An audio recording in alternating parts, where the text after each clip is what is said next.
पांडवों ने जब महाभारत युद्ध जीता, अपने जय का घोष किया, गुरुपुत्र अश्वत्थामा ने आकर के दुर्योधन से कहा, मैं पहले ही कह रहा था मुझे अपना सेनापति बना दो, तुमने नहीं बनाया। अब भी समय है, मुझे अपना सेनापति बना दो, मैं पांचों को मार दूंगा और उनको मार करके आऊंगा।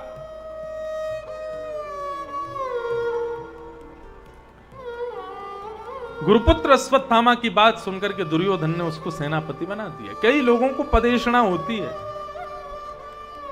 पदेशना कैसी होती है?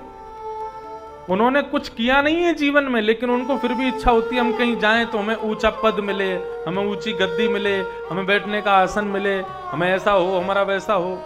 कई लोगों को पदेशना होती है और उस पदेशना के कारण रखने वाले हृदय में सब लोग अश्वत्थामा के समान हैं। कथा में आएंगे कोई इतने बड़े वाले भक्त नहीं है, लेकिन उनको ऐसा चाहिए कि यजमान आमे आकर के हमसे पूछें कि तुमने कुछ पिया कि नहीं, तुमने कुछ खाया कि नहीं। ऐसी पदेशना लोगों के अंदर होती है। पदेशना नहीं। पूरी प्रजा खत्म हो चुकी है, लेकिन अब भी अश्वत्थामा को लग रहा है कि मुझको ये अपना सेनापति बना दे। उस पदेशना के कारण दुर्योधन पे कोई मार्ग भी नहीं था, उन्होंने अश्वत्थामा को सेनापति बना दिया। और सेनापति बनकर के अश्वत्थामा रात्रि में सोच रहे हैं कैसे मारूं, तो एक वृक्ष के नीचे बैठ करके लेटे थे, सो रहे थे, तो उस वृक्ष के ऊपर कोयल का घोंसला रखा था। एक उल्लू उड़ता हुआ आया और घोंसले में छोटे छोटे जो कोयल के बच्चे थे उनको आकर के मार दिया।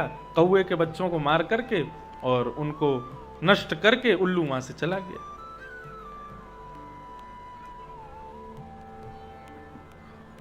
अश्वत्थामा ने सोचा यही है मेरे गुरुजी, लड़ते हुए पांडवों को तो मैं नहीं मार सकता क्योंकि कृष्ण रहते हैं, लेकिन सोते हुए पांडवों को मारा जा सकता है। मारना ही तो है, कैसे भी मार देंगे, सोते हुए पांडवों को मार दूंगा। अब तो उल्लू और कौवा जो हैं ये बहुत पुराने शत्रु हैं एक दूसरे के। बचपन में पंचतंत्रों की कथा में एक कथा सुनी थी, पढ़ी थी। पक्षियों के राजा किसी समय पर हुआ करते थे भगवान के वाहन गरुण जी, ये पक्षियों के राजा हुआ करते थे। लेकिन सब पक्षियों ने मन बनाया, बोले गरुण इतना व्यस्त रहता है, हमारी बात तो कभी सुनता नहीं, राजा तो ऐसा होना चाहिए, राजा तो ऐसा होना चाहिए जो सब प्रजा की बात सुने। लेकिन हमारा राजा कैसा, पूरे दिन व्यस्त ही रहता है। पक्षियों ने कहा राजा बदल दो। बोले किसको राजा बनाए? बोले अब तक नारायण का वाहन राजा था, अब लक्ष्मी के वाहन को राजा बना लो। लक्ष्मी का वाहन कौन? उल्लू। पक्षियों से पूछा गया भाई सब राजी हैं? सबने कहा हम राजी हैं। अब पक्षियों में सबसे छोटी कैटेगरी में आते हैं कौवा, उनसे किसी ने पूछा ही नहीं। सब बड़े बड़े पक्षियों ने कह दिया कि हमारी रजामंदी है, तुम भैया इन्हीं को ही राजा बनाओ, लक्ष्मी के वाहन उल्लू को। उल्लू को राजा बनाने का जब प्रस्ताव रखा गया, नदियों के जल मंगवाए गए, महाराज राज्याभिषेक होगा उल्लू का। दूध मंगवाया गया, वेद मंत्र पढ़ने के लिए पक्षियों के पंडित बुलाए गए और बढ़िया मंच सजाया गया, उस पर एक पक्षियों का आसन लगाया गया। उस आसन से गरुण जी उतर करके चले गए और उल्लू को बढ़िया गाजे बाजे के साथ पर आसन पर लाया जा रहा था। आसन पर ला करके बिठा दिया, खूब लंबा चौड़ा पंडाल बनाया, उसमें सारे प्रजाति के पक्षी इकट्ठे हुए, हमारे नए राजा चयन हुए हैं। तो वहां घोषणा पत्र पे घोषणा ले रहा था उल्लू, मैं ईश्वर की शपथ लेता हूं, सब पक्षियों की बातों को सुनूंगा, सब पक्षियों के कष्टों को समझूंगा। पूर्ववर्ती जो आपके राजा थे उन्होंने आपको समय नहीं दिया, लेकिन मैं आपको समय दूंगा। ऐसा ऐसा करके वो घोषणा पत्र में सब ले रहे थे प्रण राजा बनने का। सबसे पीछे खड़े थे कौवा। कौवा ने कहा भैया देखो हम लोग सबसे पिछड़े हुए पक्षी हैं, सबने आपसी सहमति से इनको राजा बना दिया, हमारी किसी ने सुनी नहीं, लेकिन इनके अंदर एक बहुत बड़ा डिफेक्ट है, इनके अंदर एक बहुत बड़ी कमी है। बोले क्या? बोले जब सुबह सुबह हम सबको दिखाई देता है, हमारे राजा अंधे हो जाते हैं, इनको दिखाई नहीं देता सुबह। अरे जो राजा अंधा हो जाता है, जो प्रजा देख ही नहीं सकता, वो प्रजा की सुनेगा कैसे? हम तो भैया ज्यादा कुछ कह नहीं सकते, हम तो पिछड़े हुए पक्षी हैं, लेकिन अपनी बात रखनी चाहिए थी इसलिए हमने रख दी। अंधे को राजा नहीं बनाना चाहिए। और रही बात, रात में हम लोगों को नहीं दिखता है, लेकिन इसको बराबर दिखता है। जब हम सब लोग भोजन की तलाश करेंगे उस समय ये सोएगा, और जब हम लोग सोएंगे तब ये भोजन ढूंढेगा। इसको कोई नहीं मिलेगा तो हम ही लोगों को खाएगा ये राजा। मेरी बात मान लो, बाकी तुम लोग जैसा चाहो वैसा करो।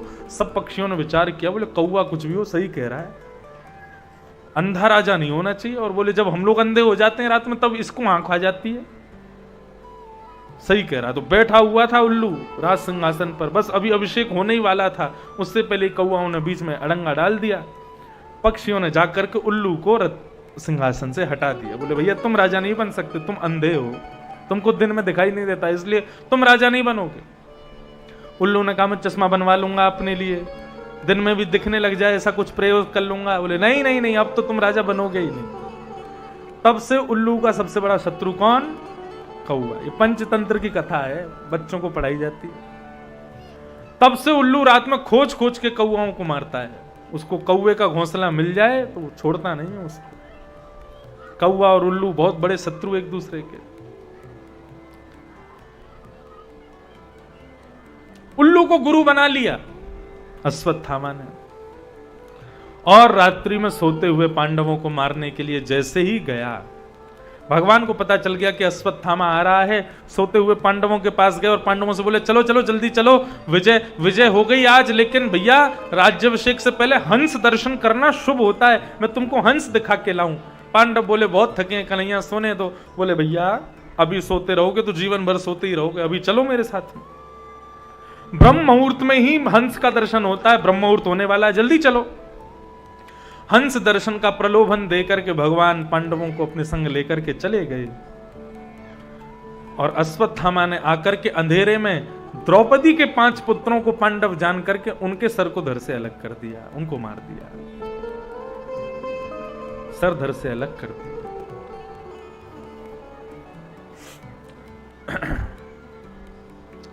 पांडव लौट करके आए, देखा तो द्रौपदी के 5 पुत्र मरे पड़े हैं। अश्वत्थामा उनके सर लेकर के गया, जाकर के दुर्योधन को दिखाने लगा। दुर्योधन ने जैसे ही देखा, दुर्योधन बोला अरे मूर्ख ये क्या किया, ये 5 पांडव नहीं है, द्रौपदी के 5 पुत्रों को मार दिया तूने, हमारे कुल खानदान में तर्पण करने वाला भी नहीं छोड़ा किसी को तूने। ये सुनकर के अत्यंत दुखित हो गए, और इसी वजह से दुर्योधन के प्राण निकल गए कि हमारे कुल में कोई तर्पण करने वाला भी नहीं बचा। प्रातः काल का समय हुआ, द्रौपदी रुदन कर रही थी। अर्जुन ने प्रतिज्ञा ले ली, मैं प्रतिज्ञा लेता हूं जिसने भी द्रौपदी के 5 पुत्रों को मारा उसको जीवित नहीं छोड़ूंगा। भगवान अर्जुन का हाथ पकड़ रहे हैं, अर्जुन प्रतिज्ञा मत ले। क्रोध में लिया गया कोई भी निर्णय शुभ कारक नहीं होता। बस इतना कर ले मानव, जब क्रोध आवे ना, क्रोध में कोई निर्णय ना लेवे। क्रोध के निर्णय सदा दुखदाई होते हैं। अर्जुन प्रतिज्ञा लेने लगे, मैं द्रौपदी के बालकों के हत्यारे को जीवित नहीं छोड़ूंगा। भगवान रोक रहे हैं, अर्जुन क्रोध में निर्णय मत ले, बाद में पछताएगा। लेकिन अर्जुन ने भगवान की नहीं मानी और प्रतिज्ञा ले ली, मैं जो भी तेरे बालकों जिसने मारा द्रौपदी, मैं उसको जीवित नहीं छोड़ूंगा। भगवान बोले ठीक है, जैसी तेरी इच्छा ले ले। कृतवर्मा, अश्वत्थामा आदि बचे थे, इनके यहां जाकर के खोजबीन जांच पड़ताल की। अश्वत्थामा की जांच में यह सिद्ध हो गया कि अश्वत्थामा ने ही मारा है।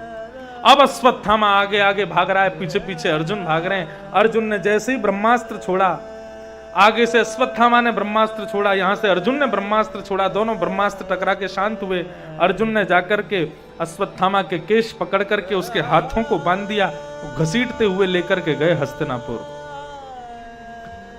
द्रौपदी को पता चला कि बालकों का हत्यारा मिल गया, तो द्रौपदी बाहर आई, मैं देखूं तो सही किसने मारा मेरे बालकों को, मेरे निर्दोष बालकों को। बालक छोटे नहीं थे, युवा थे, युवावस्था के बालक थे, इसीलिए अश्वत्थामा को अंधेरे में पता नहीं चला कि ये पांडव की बालक है। द्रौपदी ने बाहर आकर के देखा, जैसे ही देखा कि अर्जुन किसको पकड़ के ला रहे हैं, बोले गुरुपुत्र अश्वत्थामा। हमारे गुरुजी का बेटा। द्रौपदी के हाथ पांव कांपने लगे। पहले तो विश्वास नहीं हुआ, लेकिन जब सिद्ध हुआ कि इसी ने मारा है, तो अर्जुन को कहा, अर्जुन इसको छोड़ दो, इसको मत मारो। अर्जुन बोले, कैसी बात कर रही हो, इसने तुम्हारे बालकों को मारा, इसको कैसे छोड़ दूं मैं? बोले, अर्जुन ये हमारे गुरुपुत्र हैं। जिन गुरु ने तुमको धनुष उठाना सिखाया, बाण चलाना सिखाया, रणभूमि में खड़ा होना सिखाया, रथ चलाना सिखाया, तलवार उठाना सिखाया, संपूर्ण विद्या जिन गुरु ने सिखाई, उन गुरु को तो मार दिया महाभारत के युद्ध में, लेकिन उनके परिवार को छोड़ करके, उनके पुत्र को छोड़ करके, कम से कम गुरु के ऋण से अपने आप को ऋणी तो मत बनाओ ना। इसको मत मारो, इसको मारने से मेरे 5 पुत्र जीवित नहीं होंगे, इसलिए इसको मत मारो। अर्जुन इसको छोड़ दो। एक मां को पुत्र के मरने का क्या कष्ट होता है, एक मां जानती है। मैं जानती हूं मेरे पुत्र मरे हैं, और वही कष्ट यदि इसकी मां को मिले तो वो मैं क्यों होने दूं? मत मारो। द्रौपदी की इस बात से हमने क्या सीखा? यदि किसी मार्ग से हम निकले हैं, हम भुगत भोगी हैं, और हमें दिख रहा है कि दूसरा भी उसी मार्ग पर जाकर के भोगने वाला है, तो हमको रोकना चाहिए। लेकिन कई लोग आनंद लेते हैं, हाँ हमारे साथ हुआ था तब ये हंस रहा था, अब इसके संग भी ऐसा ही होना चाहिए, इसको पता तो चले कष्ट कितना होता है। ऐसा नहीं। उपस्थित मृत्यु को, उपस्थित दुर्घटना को रोकने वाला ही सदाचारी माना जाता है। यदि कोई अशुभ तुम्हारे सामने हो रहा है, तो तुम जानते हो कि अशुभ है, तो उसको रोकने का प्रयास करो। द्रौपदी ने कहा, मैं पुत्रों के मरने का विरह जानती हूं, शोक जानती हूं, मैं नहीं चाहती कि इसकी मां को भी वही शोक हो जो मुझे हो रहा है, इसको मत मारो।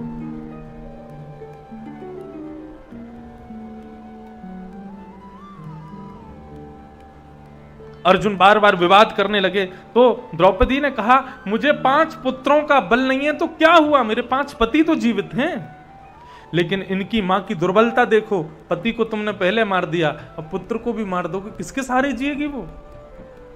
इसको मत मारो। द्रौपदी की बात से सहमत हो गए कौन? कृष्ण भगवान। इतने सहमत हुए, ठाकुर जी के नेत्रों से आंसू आने लगे। भगवान कहने लगे, वाह मेरी बहन द्रौपदी, मैं दया का देवता कहा जाता हूं हर जगह, लेकिन आज मुझे दया की देवी मिल गई, मेरी बहन। अपने पुत्रों के हत्यारे पर इतनी बड़ी दया। भगवान मन में सोचने लगे, मैं अपनी बहन को क्या दूं, कुछ देना चाहता हूं। उसकी बात सुनकर के क्या दूं, क्या दूं, क्या दूं, तो मन में विचार किया, क्या दे सकता हूं? अपना नाम द्रौपदी को दिया। भगवान का नाम कृष्ण है और द्रौपदी का नाम कृष्णा। निरीक्ष कृष्णाप कृतम गुरो सुतम वामस्व भावा कृपयान नाम च।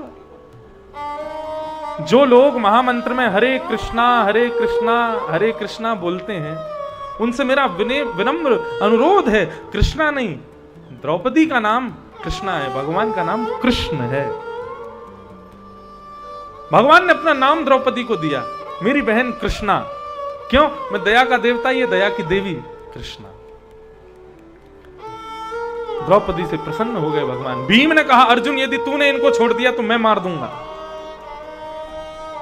भगवान की ओर जैसे ही अर्जुन देखने लगे, भगवान बोले, तूने प्रतिज्ञा की थी बालकों के हत्यारे को जीवित नहीं छोड़ेगा, मार दे। मैं रोक रहा था प्रतिज्ञा मत ले, लेकिन तूने मेरी एक ना सुनी, अब मार दे।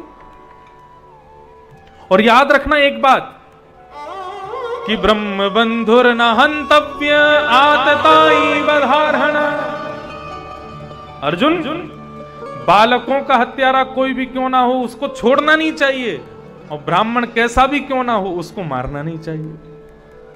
अश्वत्थामा ब्राह्मण है और बालकों का हत्यारा भी है। बालकों का हत्यारा इसलिए इसको मार दो, लेकिन ये ब्राह्मण है इसलिए इसको नहीं मारो। अर्जुन विकट संकट में पड़ गया, मैं क्या करूं, मार दूं, छोड़ दूं, मारूं भी नहीं, छोड़ूं भी नहीं। आलोक्य वदनम सख्य, अपने सखा की ओर जब देखा, भगवान ने इशारा कर दिया। भगवान के इशारे में सब यहां पर स्पष्ट लिखा, आलोक्यम निशम्य भीम गदितम द्रौपद्याश्च चतुर्भुज आलोक्य वदनम सख्य। अपने सखा की ओर जब देखा, कृपा की आकांक्षा से जब देखा कि हे प्रभु मेरी रक्षा करो, मैं क्या करूं, तब भगवान ने इशारे में बताया, बोले प्रतिष्ठित व्यक्ति का, बहुत मान वाले व्यक्ति का सबसे बड़े मृत्यु क्या है? भरे समाज में उसका अपमान। भरी सभा में, भरे समाज में प्रतिष्ठित व्यक्ति का अपमान ही उसकी सबसे बड़ी मृत्यु है। अर्जुन, तुम इसको अगर तलवार से काट दोगे, इसको थोड़ी देर दर्द होगा, मर जाएगा तड़प करके, लेकिन इसका भरी सभा में अपमान कर दोगे, हर क्षण मरेगा, हर दिन मरेगा, प्रतिपल मरेगा। इसलिए इसको मृत्यु दंड तलवार से मत दो, इसका अपमान ही। देखो बंधुओं, तलवार का, गोली का, बंदूक का या जो भी दंड आप लोग देते हैं, संसार में लोग देते हैं एक दूसरे को, वो दंड इतने दर्दनाक नहीं होते। सबसे भयंकर दंड किसका है? वाक वज्रम, वाणी का वज्र। एक बार को प्राकट्य वृक्ष से प्रहार किया जाए तो इतना दर्द नहीं होगा, लेकिन वाणी का वज्र वो जीवन भर तक दर्द देता है। कोई हमें अपशब्द बोल दे, कोई हमें गलत बोल दे, हम जीवन भर उसके कष्ट में रहते हैं। वाणी का वज्र सबसे खतरनाक। अपमान ये सबसे बड़ी मृत्यु है। यही करो। और भरी सभा में अश्वत्थामा की आधी दाढ़ी, आधी मूंछ, आधे केश मूड़ करके धक्के दे करके भगा दिया। मणिम जहार मूर्धन्यम, प्रत्येक ब्राह्मण के मस्तिष्क में एक ब्रह्म तेज की मणि है। जो ब्राह्मण वेद अध्ययन नहीं करता, जो ब्राह्मण शास्त्र अध्ययन नहीं करता, जो ब्राह्मण संध्या नहीं करता, और सबसे बड़ी बात जो ब्राह्मण पवित्र नहीं रहता, उसकी ब्रह्म तेज की मणि शांत हो जाती है, प्रकाशित होनी बंद कर देती है स्वयं को, उस ब्राह्मण के संपूर्ण तेज को नष्ट कर देती है। उस ब्रह्म तेज की मणि को भगवान ने निकाल लिया। बोले तू ब्राह्मण कहलाने लायक नहीं है, बालकों के हत्यारे, और निकाल करके बाहर कर दिया। अपने अपने अपमान के बदले में अश्वत्थामा ने गर्भवती उत्तरा के गर्भ को नष्ट करने के लिए ब्रह्मास्त्र छोड़ दिया। भगवान रथ पर बैठ करके द्वारिका जा रहे थे, सब पांडवों से कह रहे थे अब तुम लोग जीत गए, अब मैं जाऊं द्वारिका। द्वारिका को जैसे ही प्रस्थान करने लगे, इतने में ही उत्तरा दौड़ी दौड़ी आई, पाहि पाहि महायोगिन देव देव जगतपते, हे जगतपते प्रभु मेरी रक्षा करो, ये ब्रह्मास्त्र मुझे जला रहा है, मेरे गर्भस्थ शिशु को मारने वाला है, प्रभु इसकी रक्षा करो। भगवान एक रूप से बाहर खड़े हैं, दूसरे रूप से अंगुष्ठ मात्र बन के उत्तरा के गर्भ में प्रविष्ट कर गए और अपनी गदा को इतनी द्रुत गति से घुमाया, उत्तरा के गर्भस्थ शिशु की रक्षा हो गई।